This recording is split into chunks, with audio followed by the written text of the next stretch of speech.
नमस्कार दोस्तों, मैं राहुल स्वागत करता हूं आज आपका आपके अपने YouTube चैनल सरकारी कैंपस पर। देखिए दोस्तों, 1 से लेकर 275 तक के सारे इंपॉर्टेंट क्वेश्चन जो रेलवे ग्रुप डी के प्रीवियस ईयर्स में पूछे जा चुके हैं, उनका डिस्कशन मैंने ऑलरेडी कर दिया है। अगर आपने अभी तक उन सारे वीडियोस को वॉच नहीं किया है तो ऊपर आई बटन में या नीचे डिस्क्रिप्शन में मैं लिंक दे दूंगा, वहां से जाकर आप उन सारे वीडियो को वॉच कर सकते हैं और वो वीडियो आपके लिए बहुत ही ज़्यादा उपयोगी होंगे, रामबाण होंगे आप लोगों के लिए। ठीक है, तो चलिए आज की इस वीडियो में मैं 276 से लेकर 300 के सारे इंपॉर्टेंट क्वेश्चन का डिस्कशन कर लेता हूं जो प्रीवियस ईयर्स में पूछे जा चुके हैं। ठीक है, रेलवे ग्रुप डी के एग्जाम में। तो आज फिर मैं 25 क्वेश्चन का डिस्कशन करूंगा। चलिए देखते हैं 276 नंबर से। तो आप लोगों के सामने पहला प्रश्न है कि जैन तीर्थकर महावीर ने किस स्थान पर अपने शरीर का त्याग किया था। महावीर स्वामी ने, जो जैन धर्म के 24वें तीर्थकर थे, उन्होंने अपने शरीर का त्याग कहाँ किया था? तो इसका सही आंसर हो जाएगा पावापुरी। पावापुरी में उन्होंने अपने शरीर का त्याग किया था, यानी वहीं पर उनको मृत्यु प्राप्त हुई थी। अगला है 277 नंबर का प्रश्न। पंचायती राज के चुनाव में खड़े होने के लिए एक व्यक्ति की न्यूनतम आयु क्या होनी चाहिए? तो वह न्यूनतम आयु या वह मिनिमम एज क्या है जो एक व्यक्ति की होनी चाहिए, एक उम्मीदवार की होनी चाहिए जो पंचायती राज का चुनाव लड़ रहा है? तो वह न्यूनतम आयु है 21 वर्ष। कम से कम 21 वर्ष का वह उम्मीदवार होना चाहिए। ठीक है, अगला है 278 नंबर का प्रश्न। नाइट्रोजन स्थिरीकरण के लिए कौन सा तत्व आवश्यक है? अब देखिए, नाइट्रोजन स्थिरीकरण, दलहन जितनी भी फसलें होती हैं, ठीक है, वो सभी नाइट्रोजन स्थिरीकरण करती हैं। केचुआ भी क्या करता है? नाइट्रोजन स्थिरीकरण करता है भूमि में। और नाइट्रोजन स्थिरीकरण में पूछा कि कौन सा तत्व आवश्यक है, तो नाइट्रोजन ही आवश्यक होगा। ठीक है, तो इसका आंसर क्या हो जाएगा? नाइट्रोजन। अगला प्रश्न देखते हैं। अगला प्रश्न है 279 नंबर का।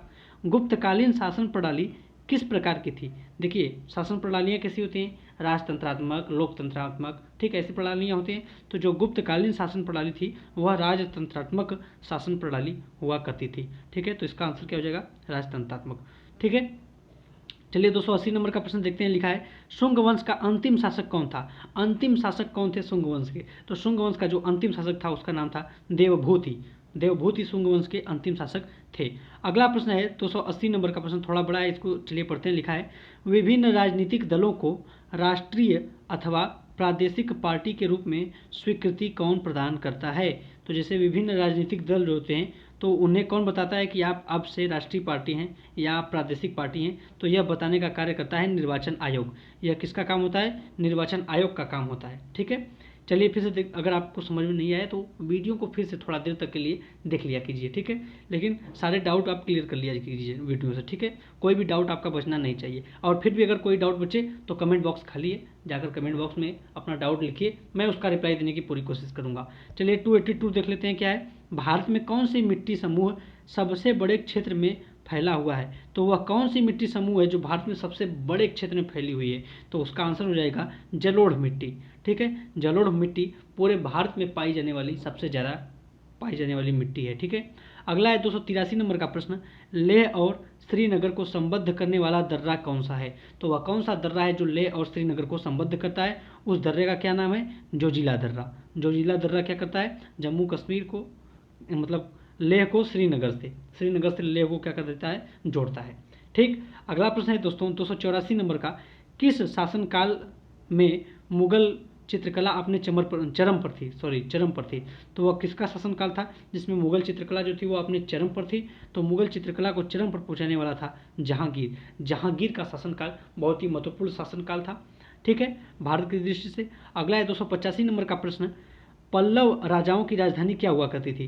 पल्लव राजाओं की जो राजधानी थी वह थी कांचीपुरम। कांचीपुरम पल्लव राजाओं की राजधानी थी।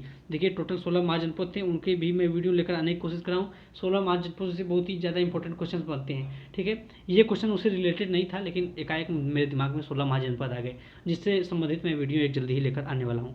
तो हमारे चैनल को सब्सक्राइब करके बेल आइकन भी आप प्रेस कर लीजिए ताकि जो भी वीडियो मेरे द्वारा बने वो सबसे पहले आप तक पहुँचे। अगला है 286 नंबर का प्रश्न। विश्व विरासत दिवस किस तिथि को मनाया जाता है? तो विश्व विरासत दिवस 18 अप्रैल को मनाया जाता है। ठीक है, अगला क्वेश्चन है, जब हवा की गति बढ़ जाती है तो क्या होता है? जब हवा की गति बढ़ जाती है तो इसका आंसर हो जाएगा दाब घट जाता है। देखिए, हवा की गति बढ़ती है और दोनों में देखिए व्युत्क्रम का संबंध होता है। अगर हवा की गति बढ़ रही है तो दाब क्या हो जाएगा? घट जाएगा। और यदि दाब घट रहा है तब हवा की गति क्या हो जाएगी? बढ़ जाएगी। कहने का यही मतलब है ना। चलिए आगे देखते हैं। अगला क्वेश्चन है 288 नंबर का। ड्रिबिल शब्द किस खेल में प्रयुक्त किया जाता है? ड्रिबल शब्द किस खेल में प्रयुक्त किया जाता है? यही क्वेश्चन पूछा है, तो इसका सही आंसर हो जाएगा हॉकी। हॉकी में ड्रिबल शब्द का प्रयोग किया जाता है। ठीक, 289 नंबर का प्रश्न है, केंद्रीय मंत्रिमंडल अपने कार्यकलाप के लिए उत्तरदायी है। किसका उत्तरदायी है? तो लोकसभा का। जो भी काम करते हैं, देखिए लोकसभा के प्रति केंद्रीय मंत्रिमंडल उत्तरदायी होता है। अगर मोदी जी से विपक्ष का कोई नेता या लोकसभा का कोई भी प्रत्याशी अध्ययन पूछ रहा है कोई भी क्वेश्चन, तो उसका जवाब देना उन लोगों का कार्य है, क्योंकि वो सभी मंत्रिमंडल के अंग हैं। ठीक है, प्रधानमंत्री और जो अन्य मंत्री हैं, ठीक है, सभी को लोकसभा के प्रति उत्तरदायी होना पड़ता है। अगला 290 नंबर का प्रश्न है, राज्य सरकार के कार्य किसके नाम से क्रियान्वित किए जाते हैं? तो राज्य सरकार के कार्य किसके नाम से कार्यान्वित किए जाते हैं? तो उसका आंसर हो जाएगा राज्य के राज्यपाल के नाम से। ठीक है, उसी प्रकार केंद्र के कार्य किसके नाम से किए जाते होंगे? तो राष्ट्रपति के नाम से। ठीक, 291 का क्या है क्वेश्चन? पृथ्वी पर पाई जाने वाली वनस्पति है। पृथ्वी पर पाई जाने वाली वनस्पति क्या है? बैक्टीरिया। ठीक है, बैक्टीरिया भी क्या है? एक प्रकार की वनस्पति है। ठीक है, अगला क्वेश्चन है 292 का, क्रायोलाइट किस धातु का अयस्क है?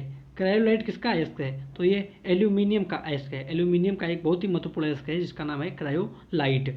ठीक है, 293 नंबर का प्रश्न है दोस्तों, ऊष्मा के स्थानांतरण का कारण क्या है? तो ऊष्मा के स्थानांतरण के कई कारण होते हैं। चालन विधि होता है, ठीक है, संवहन विधि होता है, विकिरण विधि होता है। 3 ऊष्मा के स्थानांतरण के कारण हैं। और कैसे क्यों होता है ऊष्मा का स्थानांतरण?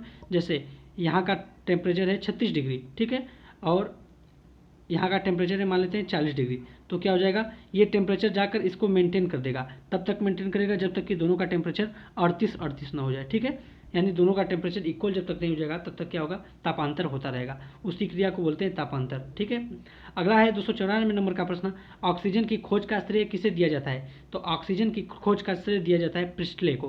प्रिस्टले नाम के एक वैज्ञानिक थे जिनको ऑक्सीजन की खोज का श्रेय दिया जाता है। अगला है 295 नंबर का प्रश्न, शरीर के किस भाग में पित्त रस का निर्माण होता है? तो शरीर के किस भाग में पित्त रस का निर्माण होता है? तो पित्त रस का निर्माण यकृत करता है।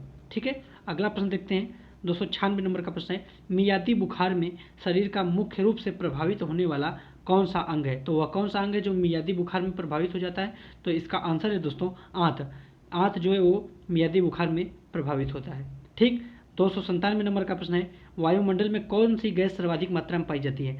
बहुत ही आसान प्रश्न है। ठीक है, नाइट्रोजन इसका सही आंसर हो जाएगा। देखिए दोस्तों, ऐसे भी क्वेश्चन पूछे जाते हैं एग्जाम में, ये सारे प्रीवियस ईयर्स में पूछे गए क्वेश्चन हैं। ठीक है, तो आप ये नहीं कह सकते हैं कि बहुत ज़्यादा कठिन प्रश्न आते हैं। ठीक है, इस टाइप्स के भी कुछ प्रश्न दे दिया जाता है उसमें।